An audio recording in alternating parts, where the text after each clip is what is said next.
Allah itu tidak akan pernah menunda sesuatu jika memang itu baik untukmu. Allah menunda hal tersebut karena memang kamu belum siap menerimanya. Karena Allah memiliki sifat al-muqaddim atau yang maha menyegerakan, maka tidak mungkin Allah tidak segerakan jika itu memang sebuah kebaikan untukmu.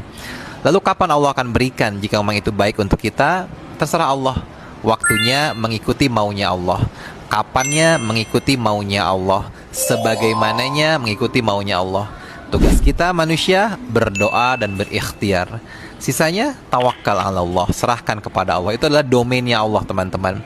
Karena setiap no dari Allah adalah yes untuk sesuatu yang lebih besar lagi. Tapi kadang kita saja yang belum memahami apa makna di balik itu. Maka jangan pernah menyerah dalam berdoa, karena Allah juga mengatakan Allah tidak akan mengabulkan doa dari orang yang hatinya lalai, yang tidak yakin akan dikabulkan doanya.